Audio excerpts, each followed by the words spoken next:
This is Mark's watching for Making the Cut, reviewing three games that is important to the locals here in the DMV. Really, one's in Richmond, but you get my point. We start out with AU. AU plays Loyola today in a big game. Look, American has one of the best twosomes in the Patriot League in Stacey Beckton Jr. and Jameer Harris. This is a team that can get up and down the court. And a conversation I had with Coach Bennett a season or two ago, when we talked about the Princeton offense and how during the shot clock era, the Princeton offense was thought of as being an offense that slowed things down. Whereas now in this generation, the Princeton offense is just like any other set to get you open, to get you in space so you can attack. So the athletes that American University has brought in has really fit the system. And I got to give Bennett a lot of credit. He had Saeed Nelson for the last 4 years, who he could run those sets with Saeed having the ball in his hands quite a bit, even though he did get plenty of opportunities on second and third cut. Beckton Jr. and Harris are more of off the ball guys. So they're getting it on second and third touches, off of screens and ball reversals and attacks. Beautiful offense. So big game today for AU against Loyola of Maryland.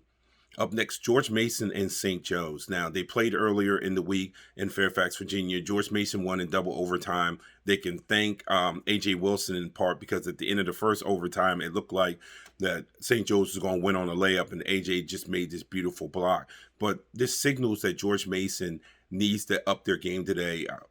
St. Joe's still does not have a conference win. They have one win overall all year.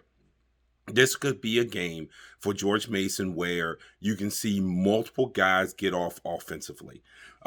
Jordan Miller, along with Hartwell, along with Javon Green, those guys need to get off offensively. And defensively, they need to do a better job on perimeter with St. Joe's three-point shooting.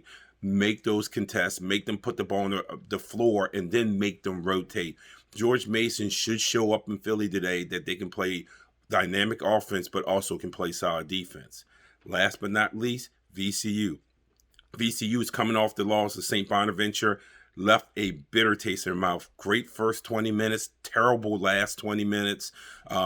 It's as disappointing as I've seen Mike Rhodes after any game, and he talked about a little bit of frustration, maybe with a tinge of some selfishness there once that frustration set in. But it doesn't get any easier today. They head to Dayton today, and Dayton's going to pose some of the same problems that St. Bonaventure posed, which is great perimeter defense, their ability to take care of the ball, and it's going to be tougher on the boards. VCU is going to get a stiff test today. The ball has to move. It cannot stick. When the ball moves, they can attack the lanes on the offensive boards. They're going to have to be better defensively. In the second half against St. Bonaventure, they were terrible defensively in the half court. I mean, there's no other way of putting it. Guys weren't rotating over. Guys weren't following the pregame scouting report. Kind of went off on their own island and things fell apart. They were outscored 45-14 in the second half. Today, it cannot be the same against a Dayton team that is very, very good.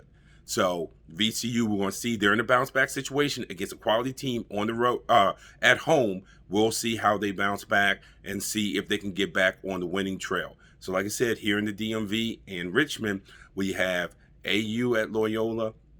We have George Mason and St. Joe's and VCU and Dayton today. Hey, take a look, check these guys out. Great basketball in this area, but definitely follow me at MTC with Mook on Twitter and on Instagram.